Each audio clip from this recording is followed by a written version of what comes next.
sala cuenta con dos salidas de emergencia, una a la izquierda y la otra es la entrada principal. En caso de algún siniestro, favor de dirigirse a la puerta más cercana y abandonar la sala en orden y con calma. Les pedimos que durante el evento los teléfonos celulares permanezcan en completo silencio para no interrumpir el desarrollo auditivo del mismo. Agradecemos su atención y esperamos que disfruten de esta experiencia de escucha. Buenas tardes, buenas noches, ¿cómo están? Bueno, pues a la Fonoteca Nacional se complace en recibir aquí a Julio Herrera y a Luis García. Yo soy Julio Delgado. Vamos a hablar esta tarde-noche, vamos a hablar de música indígena y principalmente del trabajo de una persona que fue muy importante para la investigación etnomusicológica en nuestro país, Henrietta Yurchenko, porque para conmemorar, como parte de la conmemoración de la Fonoteca Nacional del Día Internacional de los Pueblos Indígenas, este año nos dimos a la tarea de restaurar 20 grabaciones del trabajo de la maestra Henrietta Yurchenko en la Sierra Tarahumara. Este trabajo fue en 1946 y pues para que nos platique un poco o un mucho espero, del trabajo de la maestra Henrietta pues tanto en esa grabación que cabe mencionar que es Memoria del Mundo a partir del 2015, también con la colaboración de compañeros de aquí de la Fonoteca. Este trabajo merece el comentario tuyo porque tú conociste a la maestra Henrietta.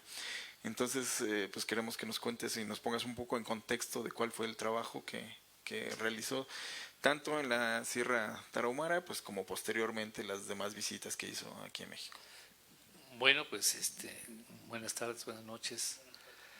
Sí, en realidad esos años de amistad con la doctora Henrietta pues dejaron muchísima experiencia. Yo realmente me sorprendía escucharla hablar sobre sus experiencias de grabación de campo, sobre todo. Pero no solo eso, sino el hecho de que Henrietta en los años 30, después de la época de la depresión, siendo mujer de una familia de ascendencia judía, de migrantes, en aquellos años, para tomar decisiones como mujer en esa sociedad norteamericana que la verdad no tenía todavía muchas libertades en el sentido de las decisiones de las mujeres. Realmente fue un gran atrevimiento, pero además movido ese atrevimiento por una necesidad de ser ella misma, porque Henrietta Yurchenko, independientemente de que era muy capaz, hay una anécdota muy interesante que nunca dejo pasar, como para que se den cuenta de cómo una necesidad vital de una persona, de un ser humano, puede romper un esquema en el que se le había moldeado bajo esa necesidad de ser ella misma. Y yo creo que esa experiencia fue fundamental en Henrietta Yurchenko, porque ella siempre tocó piano desde muy pequeña y le pagaban maestros de piano para que aprendiera. Entonces era genial en el piano, era una ejecutante impresionantemente hábil para tocar el piano. De tal manera que justamente cuando llega la Gran Depresión, el papá y la mamá de Henrietta le dicen al maestro, pues es que ya no va a haber clases, porque pues no hay dinero, no hay manera de pagarle. Pero estaba tan entusiasmado y tan admirado del talento de Henrietta que dijo, no importa, yo quiero seguirle dando clases de piano a Henrietta, porque la verdad es una persona muy hábil, con un talento fuera de serie, y yo quiero que siga tocando piano. Entonces, Henrietta tenía ya en esos entonces unas inquietudes que le hacían leer cosas y no necesariamente continuar con la línea del piano.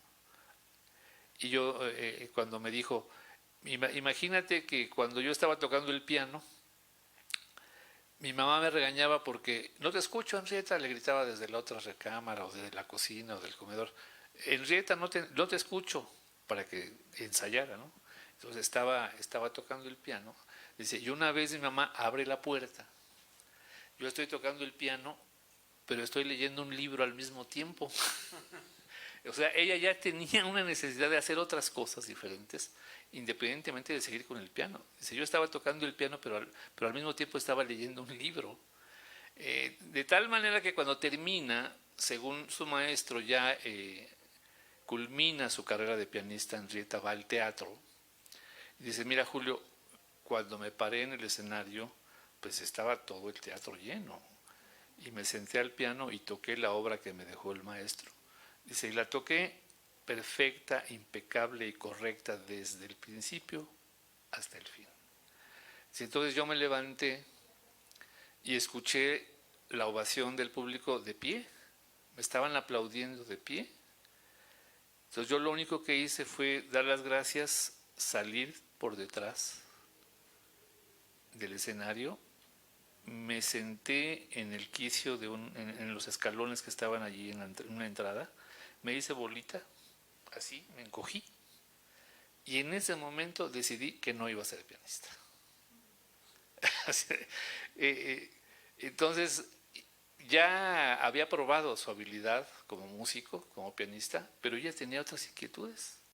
Dice, en ese momento decidí que no iba a ser pianista. Y empieza a incursionar, obviamente, en la búsqueda en Nueva York de todos los migrantes para grabar la música que traían todos los migrantes en Estados Unidos, los irlandeses, los judíos, los alemanes, de todos los lugares donde ven, ella se encargaba de buscarlos y de ir a escucharlos para invitarlos a la NY, a la estación de radio de Nueva York. Y entonces ahí empieza a hacer esos primeros experimentos de grabación con migrantes y le nace esa inquietud de conocer más y más de la música del mundo. Obviamente cuando ella llega a México, invitado por Tamayo, por Rufino Tamayo, que ella Tamayo la conoce en Nueva York y la pinta, incluso hace un cuadro de Henrietta Yurchenko y la invita a México. Y el primer lugar que conoce pues es Oaxaca y particularmente la Guelaguetza. En ese momento ella se queda verdaderamente impactada de todo lo que ve, de todo lo que escucha y se prende de la cultura y de las culturas mexicanas, y es cuando decide comenzar a generar un proyecto para grabar música indígena y particularmente lo que ella le llama mucho la atención, la música prehispánica viva todavía en México, porque ella pensaba que todavía en los pueblos indígenas había elementos de la música prehispánica, sobre todo en el canto. Y entonces es cuando decide llegar. Entonces, una mujer muy valiente, porque para esos años de los 40, sola, en la montaña, en la selva, en la sierra, cargada con mulas, con equipo pesadísimo, como única mujer en una expedición, o sea, para esa época y en esas condiciones sociales, verdaderamente fue una valentía, y fue no solamente la valentía, sino la decisión de que al romper esos esquemas de lo femenino, de la familia, de la mujer en Estados Unidos, rompe con todo eso y es caprichosa. Es caprichosa, pero muy femenina, y eso sí lo quiero asentar mucho, muy coqueta. Henrietta era rompecorazones, era una mujer rompecorazones, así, de ese tamaño, no porque tenía valentía y no porque tenía la decisión de hacer cosas, dejaba de ser femenina y coqueta, y siempre que me veía, querido, ¿cómo estás, mi amor? Y hacía todo el mundo, a todos los amigos los trataba con mucho cariño, pero con mucha coquetería. Y así era el perfil de Henrietta, ¿no? Y era necia con sus ideas, y esa necedad la agradecemos ahora, esa valentía la agradecemos ahora, porque finalmente dejó estos testimonios que al ser considerados memoria del mundo, pues implica justamente que muchas de estas obras de personas que se han aferrado a sus ideas, que han sido necios en hacer algo, al final de cuentas, nosotros sabemos que muchos científicos, de muchos investigadores, por ser tercos, incluso ser encarcelados y ser enjuiciados antiguamente, fueron aportadores de las ideas fundamentales que construyeron el Nuevo Mundo. Entonces, Henrietta Yurchenko cabe dentro de esos personajes, por supuesto, porque no solamente hay que reconocer la aportación etnomusicológica de Henrietta, sino hay que reconocer toda su aportación como mujer, como una persona que no solamente veía la parte musical, ahora nos vamos a dar cuenta, sino que reflejaba también en sus trabajos lo que estaba ocurriendo socialmente, lo que estaba ocurriendo culturalmente, lo que estaba ocurriendo a nivel de gobierno, a nivel de instituciones, y también esos apuntes son importantes no para un contexto musical indígena solamente de la época, que sirve como referencia para nosotros poder hacer un historial o una línea de tiempo, como dicen por ahí también, de lo que hacían antes los pueblos indígenas, de cómo se han desarrollado y de lo que actualmente se hace, ¿no? En ese sentido coincido con Rubén Luengas, que también marca eso, pero yo voy más allá. Yo voy más allá porque no solamente es eso, es todo lo demás que les acabo de decir a nivel de instituciones, a nivel de contextos sociales, culturales, familiares, de cómo en ese momento tuvo que superar todas esas cosas para poder hacer su trabajo. Y no está muy lejos de lo que actualmente también padecemos, para hacer el trabajo. En todas sus referencias, en su biografía de La Vuelta al Mundo en 80 años, ahí podemos, en sus cartas y demás, nos podemos dar cuenta de todas las vicisitudes y de todos los tropiezos que tuvo para poder desarrollar su trabajo. Tampoco fue de que pues ya vas a investigar y ve, no, tuvo que superar una serie de cosas que uno los ve y dice, no, pues no es nada nuevo, ¿no? También aquí nos tenemos que enfrentar a ese tipo de situaciones. Entonces, en términos generales, esa es un poco la visión que yo tengo de Henrietta. Las veces que yo fui a la Sierra Tarahumara, pues el solo hecho de ver el contexto geográfico y que yo en un viaje de 5 o 6 horas, que ya había camionetas de la ciudad de Chihuahua hasta Huachochi, sentía la muerte con tantísimas curvas y y un viaje larguísimo, incómodo. Entonces yo no me puedo imaginar en esa época cómo tenía que viajar no sé cuánto en camiones infames, incluso al lomo de bestia, ¿no? Sí, ella se queja en sus memorias, se queja mucho de los camiones, ¿no? Sí. Sí, de que tenía que pasar muchas horas en los camiones. Incluso los tuvo que empujar. Exactamente, sí, y que comentas que casualmente en el camino se encontró una comitiva que iba a un evento político y que fue la que aprovechó, ¿no? Sí, porque se había quedado varada en medio del camino, en la sierra, y pasaron unos políticos allí que le dijeron, pues ¿a dónde va? Pues voy a hacer esto y aquello. Pues subieron el equipo que más podían en el carro, se la llevaron, y el resto del equipo lo tuvieron que llevar en mula para Aguachochi. Entonces, si esas veces que yo fui se me hizo pesadísimo, pues entonces no quiero imaginar lo que ella padeció cuando lo describe. 50 años antes. Sí, ¿no? Increíble, ¿no? Entonces, y sí, ese esfuerzo realmente vale la pena, porque al final de cuentas, cuando escuchemos los audios, pues a lo mejor a nivel de audio, a nivel de sonido, nos va a parecer importante, interesante, curioso, qué sé yo, pero si tampoco contamos estas cosas, entonces no vamos a tener claro el verdadero valor que tiene, o sea, el verdadero valor que existe detrás de la cultura, la música no se mueve por sí sola, no se mueve por sí sola. La cultura, la música necesita todo un contexto social que permita que fluyan los elementos de la música y de la danza, porque sin ellos es imposible que se manifiesten.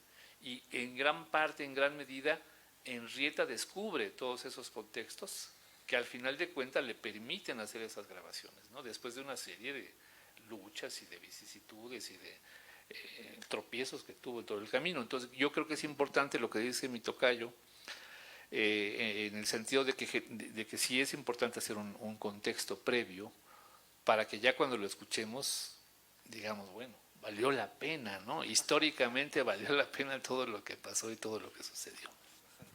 Bueno, también como parte de este contexto, pues hay que mencionar que este proyecto es la segunda visita que hace Henrietta a México. Ya tuvo este contacto a través del pintor Rufino Tamayo con las manifestaciones culturales de Oaxaca.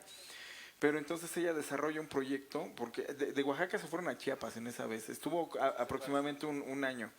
Y desarrolla un proyecto que se lo propone a la Biblioteca del Congreso, pero ve que no puede solamente con los recursos económicos, que necesita otro tipo de apoyos. Es por eso que acude al Instituto Indigenista Interamericano, que en aquella época era Manuel Gamio, si no me equivoco, el director, y de la Secretaría de Educación Pública. Su secretario era Jaime Torres Bodet. Estaba platicando con una compañera hoy mismo. En aquella época no eran solamente políticos los que llegaban a secretario, eran estadistas. Entonces tenían una visión muy diferente de cómo se tenía que manejar una institución, ¿no? Para qué servían los recursos y cómo orientar los recursos. Entonces, en esta visión y con estos apoyos, ya con el acuerdo entre las tres partes, es que ella se va, pues, efectivamente, pues con 100 kilos de equipo, con Agustín Maya, que era el fotógrafo, y con las cartas de presentación, ¿no? Las cartas de recomendación. Este proyecto tripartito era un proyecto de 3 años, ¿sí? Iniciaba en 1945 y continuaba hasta 1946, 47, visitando inicialmente comunidades en Chiapas, después se movieron con los huicholes y los seris. Y la tercera etapa fue visitar precisamente primero los tarahumaras, los rarámuris, y enseguida se fueron con los yaquis. Entonces de ahí es que surgen estos audios y pues vamos a entrar un poquito más a lo que es la otra parte, ¿no? Pasan 60 años, 70 años de las grabaciones. Se declara, se incorpora al registro de Memoria del Mundo, se inscribe en el registro de Memoria del Mundo de México. Aquí hay una particularidad, hay un apartado que dice que tienen que ser obras originales, ¿no? Estas obras originales están en la Biblioteca del Congreso. Pero hay una cláusula que dice que también las copias tempranas son parte de la Memoria del Mundo. Y estas copias, las copias que llegaron a nosotros, como parte de su acervo ya estuvieron guardados por mucho tiempo. La copia del Instituto Indigenista Interamericano, una vez que concluye, pasa a la UNAM. Y también llegan estas 2 copias, llegaron aquí a la Fonoteca Nacional a formar parte integral de nuestro acervo.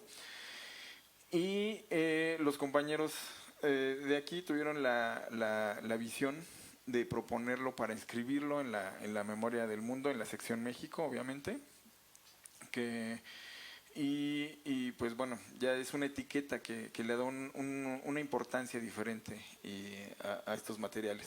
Entonces, te cedo la palabra a Luis García, que es el que hace las intervenciones sobre los materiales. Ahorita te pediría que nos pusieras en contexto de cuál es el proceso de la restauración que llevamos aquí en la Fonoteca y que nos pongas unos ejemplos. ¿Qué tal? Bienvenidos. Bueno, a mí me parece muy interesante lo que acaban de mencionar de las vicisitudes que tuvo que pasar Henrietta para grabarlo y para grabar todo, para hacer todas estas grabaciones. Y muchas tienen que ver con la tecnología, ¿no? Nosotros ahora damos muy fácilmente por sentado las capacidades tecnológicas que tienen nuestros dispositivos hasta la fecha. Por ejemplo, nuestros dispositivos para grabar prácticamente están al alcance de del pulgar, ¿no? En ese momento estas grabaciones son grabaciones realizadas en discos de laca de corte directo. Esto quiere decir que se llevaba dos máquinas más o menos como el tamaño de la mesa, un poquito más grandes, más pesadas, se las llevaba justo como dice Julio a lomo de bestia en mula y la energía, por ejemplo, en dónde conectarlo, era hacer ese tipo de grabaciones. Hasta la fecha, hacer grabaciones de campo es un arte, todavía, a pesar de que hay mucha tecnología ya desarrollada, pero hace 6 décadas, 7 décadas, era una locura, verdaderamente era una locura. Y pasó el tiempo y esas grabaciones llegaron a esta tecnología, llegaron a una computadora, llegaron primero obviamente a las bóvedas de la Fonoteca Nacional, a ser catalogadas, a ser también intervenidas desde su estado físico e incluso químico, para poder estabilizar soportes que ya pasaron por daños y por el velo del tiempo, ¿no? Muchos de estos soportes venían, yo creo que probablemente el 95% de estos soportes venían con un ácido que se llama ácido palmítico. Cuando uno toca un disco de laca con los dedos así sin guantes, se genera una especie de polvito. A simple vista parece un polvito, pero en realidad es un ácido que entra muy profundo en el surco. Entonces resulta muy, muy complicado poder reproducir Esto que cuenta Luis es cuando uno lo manipula y el ácido palmítico sale muchos años después, no es algo que nosotros veamos. Sí. Ajá. Sí, exacto, tienes razón. O sea, yo toco hoy el disco y en 40 años ese roce que tuvo con mis dedos se va a acidificar y se va a convertir en esta pequeña capa de polvo. Y otra cosa, estos discos originales los manipuló Henrietta cuando hizo la copia. Pero también los usó Raúl Helmer cuando él era investigador y él los escuchaba y los manipuló Hiram Dordelli cuando también estaba haciendo sus investigaciones. Entonces todo el mundo le metió mano. Entonces, bueno, estos discos ya venían con un daño bastante considerable. Entran a la Fonoteca Nacional a conservación, a ser intervenidos y a ser estabilizados. Y posteriormente entran al flujo de restauración, que es lo que estamos presentando ahorita, la restauración de algunas de esas grabaciones. Básicamente, nosotros entendemos la restauración, les voy a contar un poquito sobre eso antes de escuchar también estos audios para contextualizarlos un poco sobre cómo nosotros entendemos la restauración. La restauración es el puente entre la conservación y la difusión. Nosotros creemos que un audio no ha sido preservado en su totalidad hasta que se reinserta en la memoria colectiva. Estos audios, que son parte de nuestra identidad y que son una manifestación de nuestra cultura y también de nuestra civilización, tienen que ser difundidos y tienen que ser reinsertados en la memoria colectiva. Esa es la justificación principal del flujo de restauración. La herramienta principal del flujo de restauración, bueno, tenemos tecnología que puede intervenir el audio de manera digital. Sin embargo, la herramienta principal es la investigación previa, puesto que cuando nosotros hacemos una intervención del audio, lo hacemos con la mira de que éste no sea despojado de su identidad y de sus propiedades, entre ellos sus instancias tecnológicas, sus instancias culturales, políticas, etcétera, ¿no? Entonces, bueno, yo creo que sin más preámbulo, porque a lo mejor es algo que ya todos queremos escuchar, les voy a enseñar el audio, uno de los rescates que se hicieron, original de la digitalización de La Trampa, interpretada por Polonia Ceballo, una niña, en una de las grabaciones que Henrietta hizo. Y ahí va un poquito de la grabación original.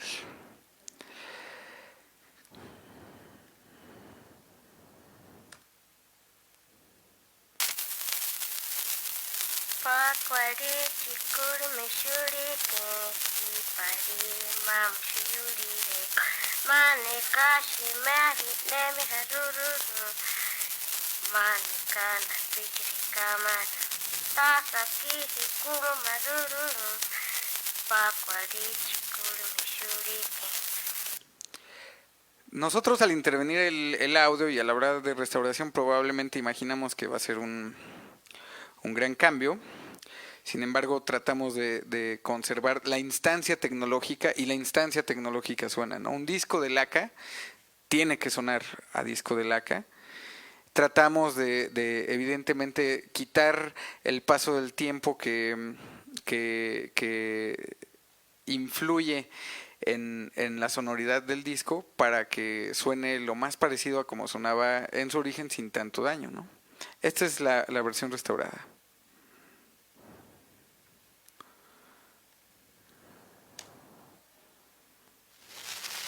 Pakwari chikuru mishuri kenki pari mam shuri re mane kashi mehi nemi haruru mane kana pichri kamana tasa kishi kumu maruru pakwari chikuru mishuri kenki mane kashi mehi nemi haruru mam shuri re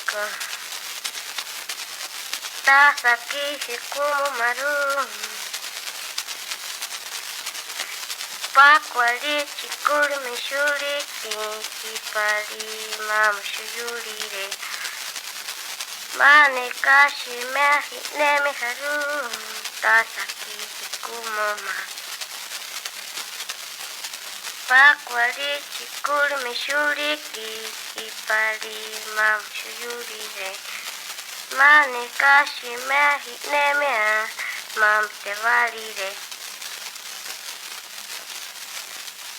Weni kamachi yo tibroho nenya Weni kamachi osa yaruni Podeto kohotashi makachiruni Weni kasara makachiruni Neaman kaha sebulin kamachiruni osayaruni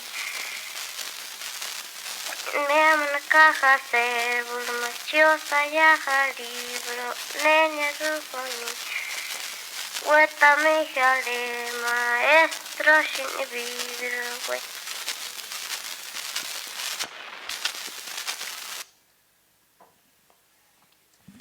Esa es una de las grabaciones que... Ahorita escuchando esto se me ocurría hacerte dos preguntas, Julio. La primera es, tú que te ha tocado ir a las comunidades luego, tanto a compartir la música de Lumholtz, que se grabó hace más de 100 años, como la de Henrietta y otras grabaciones, cuando le regresas esa música a las comunidades, que yo sé que te ha tocado ir a escuchar estas grabaciones en las comunidades, ¿cuál es la reacción que tienen los indígenas?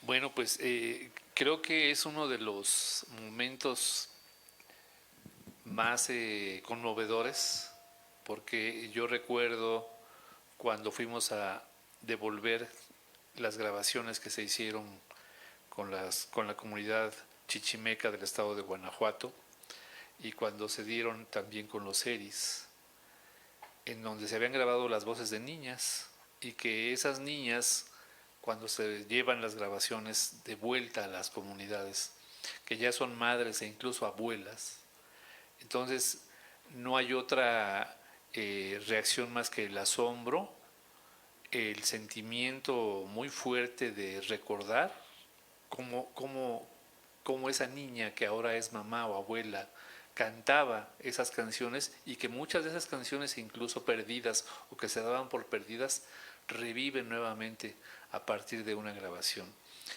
Yo recuerdo también en Guanajuato con la comunidad chichimeca, en donde había una foto de dos viejecitos bailando. Ellos dijeron, esa fotografía, cuando grabaron esa música, fue el último jarabe que se bailó en la comunidad. Después de esa grabación nunca más se volvió a bailar jarabe, ni se volvió a escuchar el jarabe. Entonces, cuando escuchan esas grabaciones, hay una emoción, sobre todo de los jóvenes, cuando sus mamás, sus papás, sus abuelos les empiezan a platicar. Es que yo estuve ahí, eso soy yo, a mí me grabaron, yo canté, yo bailé, yo estuve. Y de ahí surge otra vez esa necesidad. Hay un elemento muy importante, sobre todo en las nuevas generaciones, una necesidad muy grande, que se llama una necesidad identitaria, una necesidad de pertenencia. Muchas veces los jóvenes no tienen ese sentido de pertenencia porque están desfasados en el tiempo, están desfasados en la historia que ya no compartieron y que se va perdiendo por la modernidad, si ustedes quieren, o por la necesidad de una supervivencia. Todas aquellas cosas antiguas se pierden y el chamaco no encuentra una entrada, si pertenece, quiere hacer cosas nuevas, y esa necesidad de pertenencia implica que hay movimientos muy interesantes, sobre todo en los que le llamamos bandas. El que se cree en bandas no necesariamente es una cuestión negativa, es porque el chavo necesita tener un sentido de pertenencia, sentirse parte de un grupo, con una identidad propia, y la tiene que buscar porque si no la tiene heredada, porque si no la tiene en su familia, en su comunidad, la tiene que buscar porque él necesita ser parte de algo, de alguien, y de tener una identidad propia. Entonces, esa necesidad, cuando los discos se llevan a las comunidades de vuelta, reactivan esa emoción de pertenecer a una cultura específica y de la necesidad de volver a revitalizarla, de volver a darle forma y de retomarla para que no pierda una raíz importante que justamente es su verdadera identidad en el sentido histórico, en el sentido generacional. Porque entonces, cuando se pierde la identidad, cuando se pierde esa pertenencia, pues comenzamos a perdernos y buscar algo para pertenecer a lo que sea, ¿no? Pero cuando la reencuentran a través del canto, a través de la danza y se emocionan, empieza a haber un movimiento de jóvenes líderes que quieren volver a retomar su identidad y que muchas veces está adosada de la modernidad, como en el caso de los Eris. Recuerdo que en el año 2000 también hicimos un encuentro que se llamó Del Costumbre al Rock, que fue el primer encuentro de jóvenes indígenas que cantando en su lengua indígena incursionaron con instrumentos modernos. Entonces, estas grabaciones de vuelta en las comunidades reactivan esa identidad, reactivan toda esa pertenencia y afortunadamente en muchos lugares ha contribuido a que continúe esa línea de identidad. Y creo que el valor de una grabación y sobre todo, como dice el ingeniero, cuando estamos respetando el momento, el tiempo, la tecnología, pues estamos realmente mostrando lo que en ese momento se pudo hacer, ¿no? No se compara una grabación en un cilindro de cera o en alambre o en un disco de corte directo a lo que se hace hoy digitalmente, ¿no? Es una enorme brecha. Creo que el valor de la restauración incluye el respeto del contexto histórico, como bien lo decían. Si quieres, ponemos otro y te voy a hacer otra pregunta un poquito más adelante.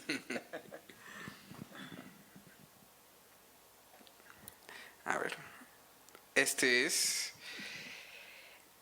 particularmente fue un soporte difícil de restaurar, puesto que también tiene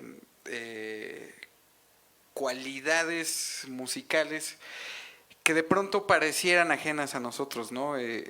La voz, en general las voces son como la de la niña, pero esta es una voz más grave y tiene un instrumento que yo particularmente desconocía, que es un raspador, que suena como si fuera un güiro grande y lento, ¿no? Entonces, lo difícil aquí es que cuando hablamos de un disco hablamos de velocidad y de afinación, ¿no?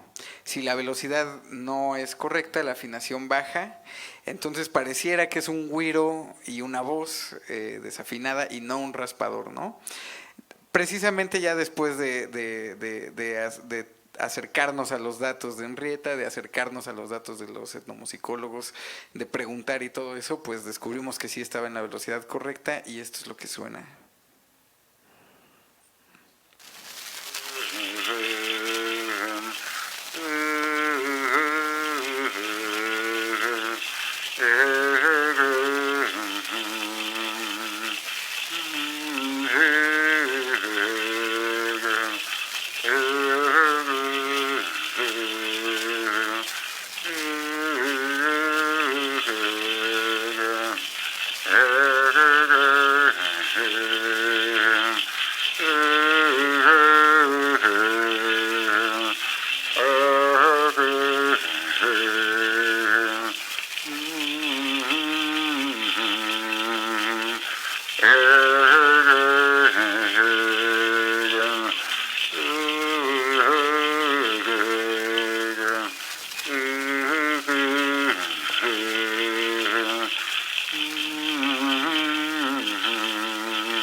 Pues bueno, lo que acabamos de escuchar es un fragmento de la danza del peyote.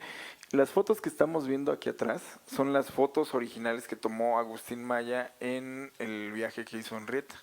Él era el único mestizo que los acompañaba. Vivían en Huachochi en esa época, había población mestiza, pero el único que venía de fuera eran ellos dos, ¿no? Y muy probablemente la persona que estamos viendo ahí con el raspador era el intérprete de esta pieza musical. Y un poco también recordando la trayectoria de Henrietta aquí en México, a ti te tocó, pues de alguna manera estar presente cuando ella hizo la donación de estos materiales, ¿no? Me gustaría que comentaras algo sobre.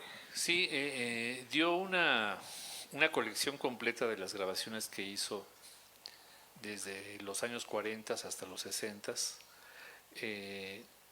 La primera institución que recibió esa colección ya de transfer, por así decirlo, no como copia, sino como un transfer en cassette, era en cassettes, pero toda la colección de grabaciones con las cédulas y la información de cada una de las piezas grabadas. Fue en lo que antes era el Instituto Nacional Indigenista. Y fue muy emotivo porque en una ceremonia, cuando entrega ella todas esas grabaciones que hizo, siempre su idea era socializar esas grabaciones, compartirlas, que no se quedaran guardadas. Ella siempre lo mencionaba. Pero lo que se hizo fue que se hicieron copias en ese entonces eran 19 radiodifusoras indígenas y se hicieron copias de toda la colección y se enviaron a las 19 radiodifusoras indígenas que había en ese entonces. Ahora allá hay 21 o 22, no sé, 21. Y se mandaron en ese entonces a las 19 que había, y pues una de los lugares a los que fue ella a entregar personalmente la copia de esas colecciones fue a Sonora, porque también una de sus experiencias más importantes o más fuertes fue con los ERIs. Entonces fue a la radio de Chojoa en Sonora a entregar personalmente a la radio esa copia de las colecciones, que también las enviaron de la Biblioteca del Congreso en Washington.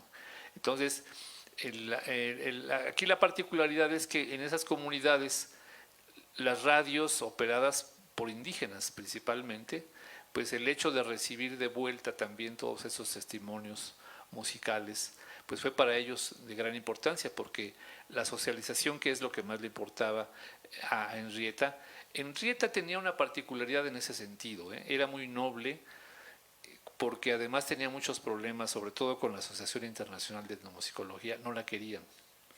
No la querían en la Sociedad Etnomusicológica Internacional. ¿Por qué no la querían? Porque ella siempre hacía la crítica. Los etnomusicólogos escriben para los etnomusicólogos. Siempre están los mismos en los congresos. Se escriben sus últimos libros, sus últimas publicaciones, sus últimas revistas. Dice, se lo dedican. Dice, bueno, ¿por qué los etnomusicólogos tienen que escribir a los etnomusicólogos? Y los que requieren conocer esta música es la gente. Y me decía a mí, Julio, cuando escribas, escribe para la gente. No escribas para los etnomusicólogos, porque ellos se saben escribir para sí mismos. Entonces escribe para la gente, para que la gente común entienda, conozca, valore y respete la música de los pueblos indígenas. Y para ella era muy importante decir eso, pero que se hiciera. Entonces la socialización de la música, como bien lo decía también el ingeniero, es cuando realmente cobra sentido ese trabajo. Cuando está en la sociedad, cuando la gente lo comparte, lo escucha, lo vive, lo disfruta y lo valora, ahí está justamente el verdadero sentido de ese esfuerzo. Antes no. Es como decir, es como lo que conocemos con los libros. Un libro está muerto hasta que no se lee. Un libro que no es leído es un libro muerto, no importa lo que tenga dentro. No sirve de nada, está muerto porque no es leído.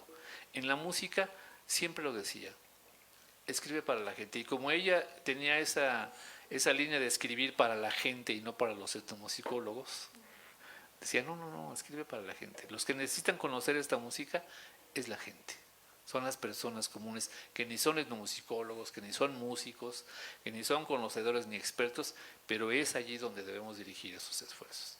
A los etnomusicólogos déjalos que se escriban ellos solitos. Ok, si quieres escuchamos una más, Luis. Sí. Bueno, yo coincido mucho.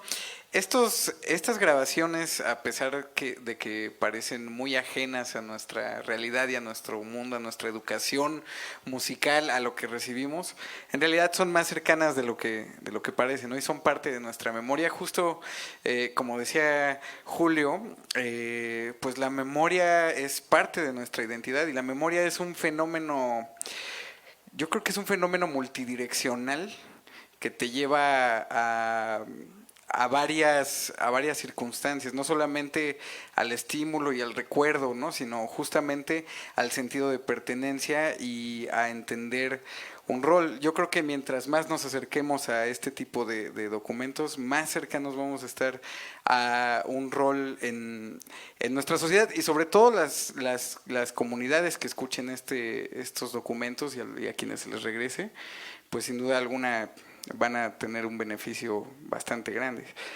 Vamos a escuchar, a ver, perdón, es que yo soy medio lento para esto. Sí. Déjenme comentarles que Luis es muy hábil, es un gran ingeniero de audio, pero sí padecemos él y yo de que todo lo que tiene que ver con papeles, con hojas, es muy complicado para nosotros. Podemos manejar una mezcladora de audio con 100 con 100 botones, pero manejar una hoja es muy difícil. Sí. Baile de los matachines, grabación Henrietta Yorchenko, intérpretes, violín y sonaja, M. Figueroa y M. Pellejeros. No sé si sea Manuel. Sí, hay registros, todos estos datos fueron rescatados de las anotaciones originales de Henrietta. El trabajo, la fuente que consultamos, es el trabajo que precisamente ya mencioné a Iram Dordeli, que él trabajó en el CENIDIM y él se dio a la tarea de hacer la clasificación y la catalogación de todos estos materiales, y esa es nuestra fuente. Entonces, en ese momento, pues hay que ponernos un poco en el contexto de que cuando tú estás en el campo, pues a veces tienes que controlar máquina, tienes que controlar la relación que tienes con los músicos y aparte preguntarles sus nombres. Cuando tú hablas inglés y el músico habla rarámuri, ¿no? Entonces es difícil a veces tener todos los datos, entonces pensemos que se llama Manuel. Lugar, Baquiriachic, Chihuahua.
Me pedía Julio que les comentara, hablando sobre el proceso de restauración, sobre lo que podemos nosotros considerar como ruido y como parte de la información, ¿no? Digo, el ruido, sin lugar a dudas, es algo que es un sonido que no queremos y que interfiere con lo que queremos escuchar, básicamente, ¿no?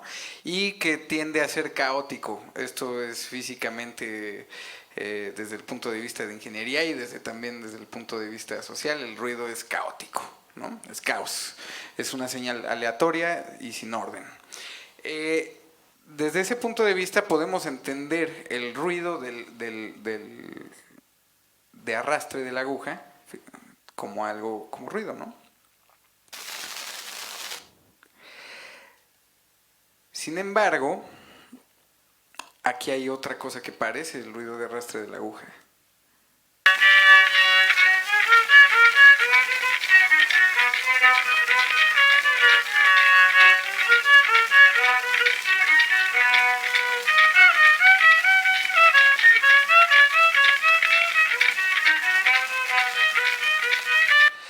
Precisamente por eso la investigación es la herramienta principal de la restauración, para saber qué es lo que vamos a discriminar y vamos a considerar como ruido y qué es lo que vamos a considerar como contenido. Eso que parece ruido, que suena de manera rítmica, es parte de la danza. Nosotros, antes de tomar una decisión, consultamos con un etnomusicólogo y revisamos con un microscopio digital, revisamos el surco.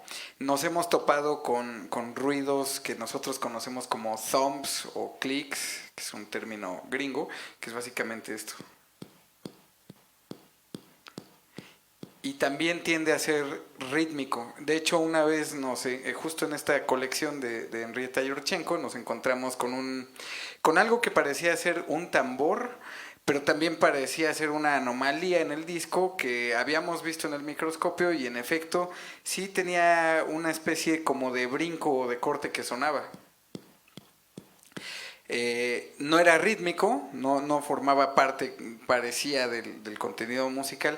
Sin embargo, lo consultamos con Ceci, una etnomusicóloga, compañera nuestra, y antes de tomar la decisión, justo ella se dio a la tarea de investigar y de recabar datos, y en efecto era parte de la danza. Entonces, si lo hubiéramos quitado, considerándolo como ruido, hubiéramos alterado el contenido de la obra, ¿no? Entonces, eso es parte del procedimiento de restauración que ahorita Julio, mientras escuchábamos este otro audio, me pidió que les explicara.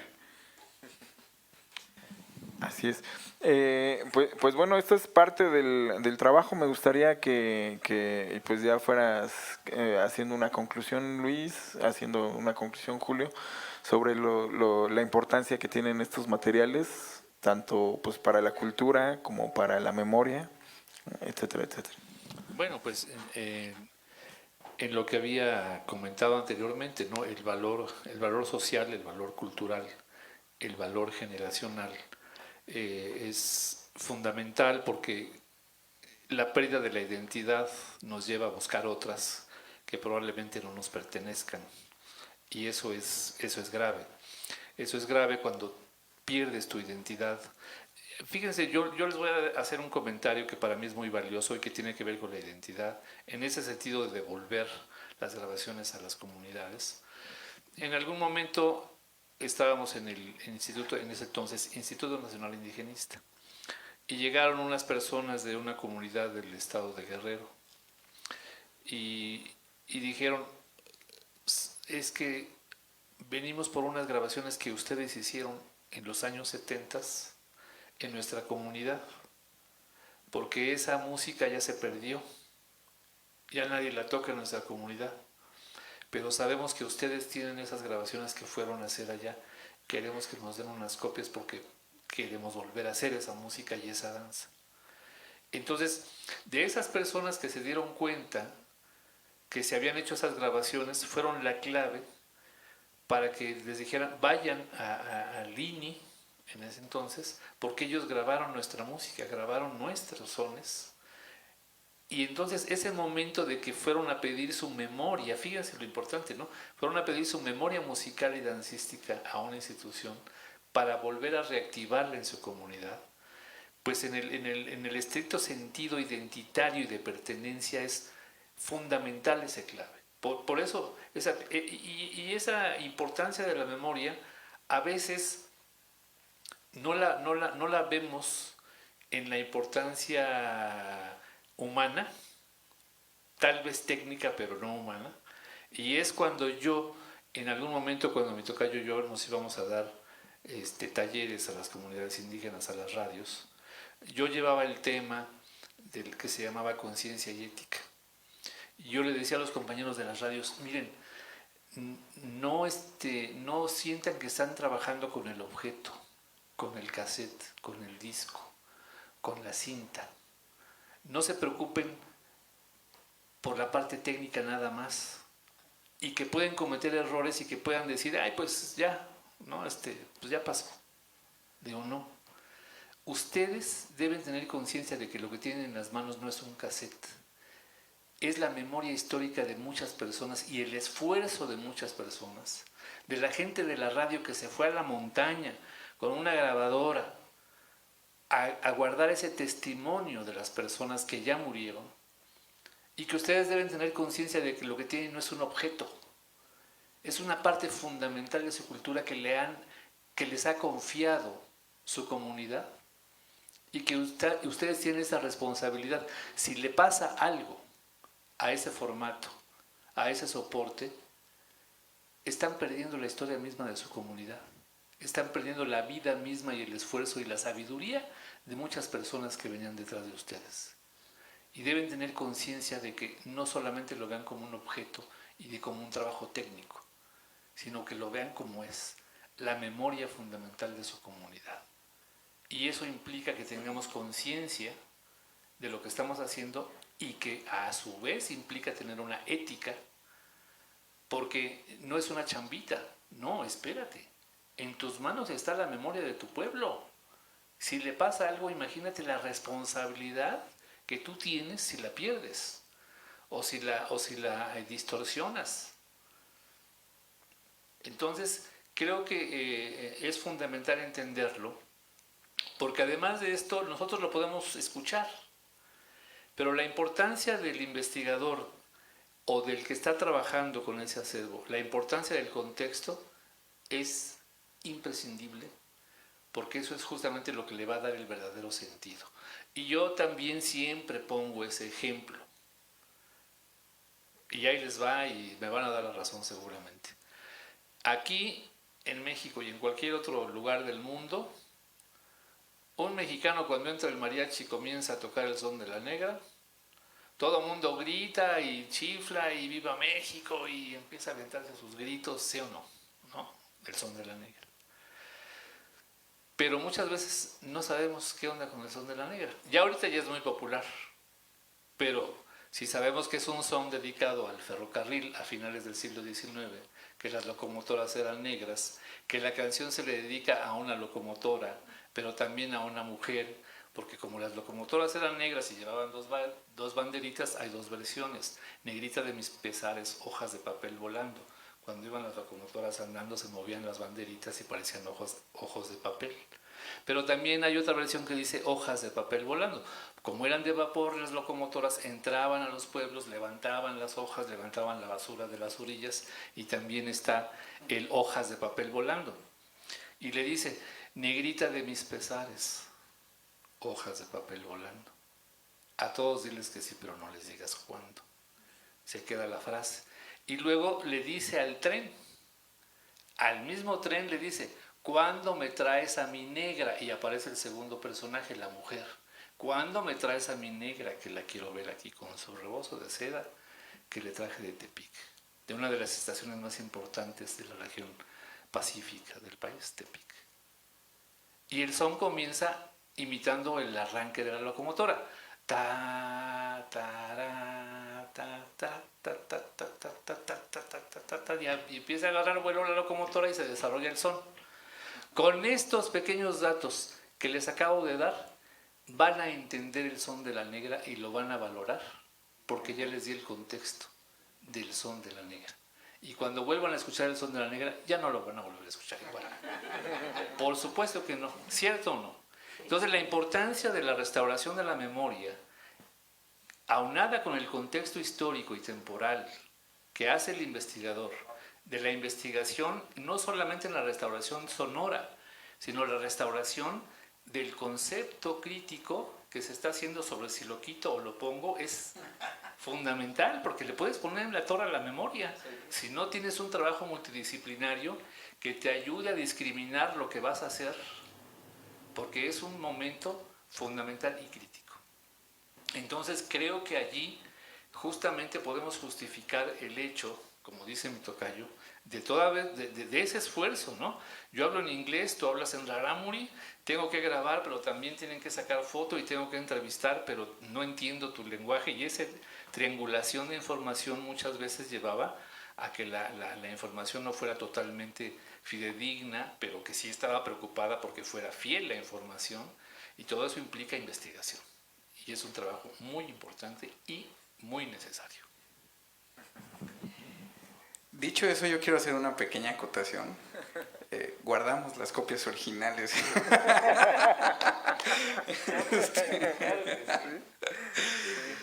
Porque además no solamente estamos sujetos a equivocarnos, sino que también más adelante va a haber otras tecnologías que nos permitan intervenir y atacar los daños de un soporte de manera totalmente diferente, ¿no? Entonces por eso hacemos una digitalización de la más alta calidad posible y la guardamos así como está, inalterada, y hacemos una copia restaurada.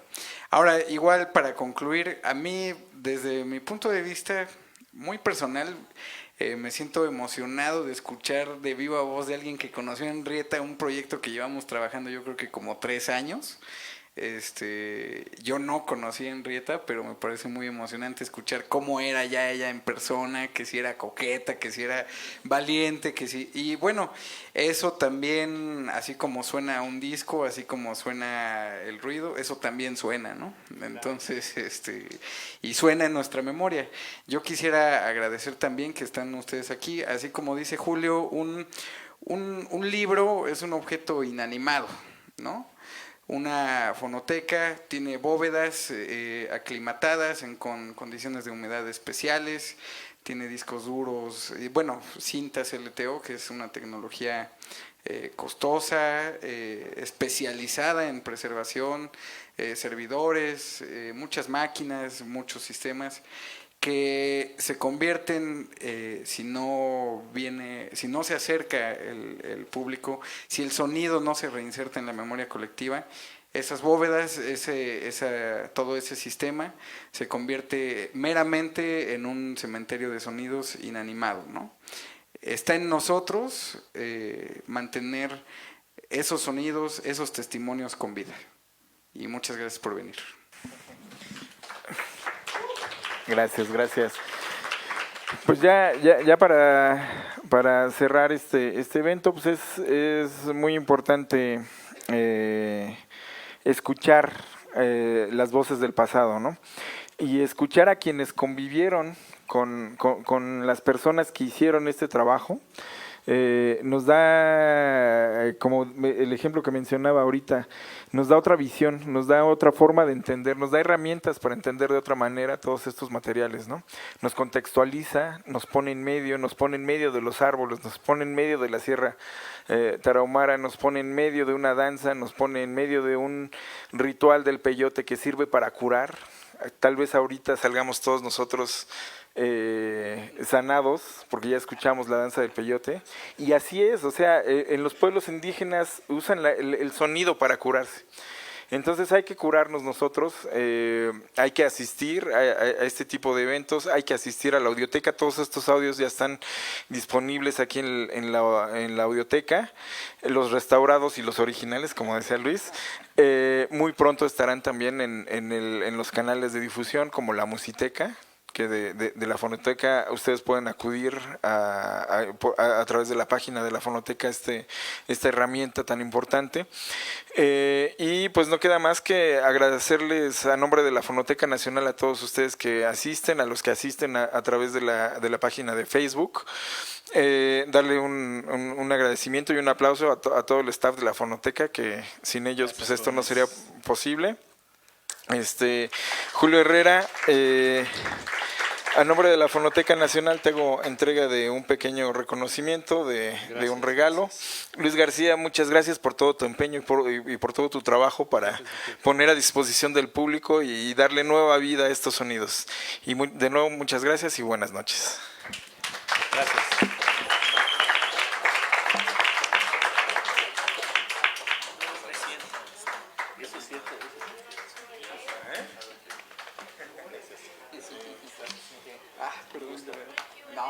No, hombre, un gusto también.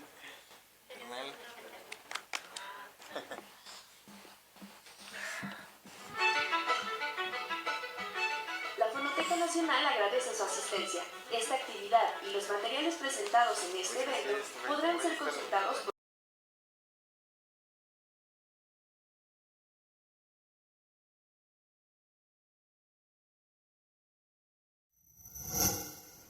Gobierno de México.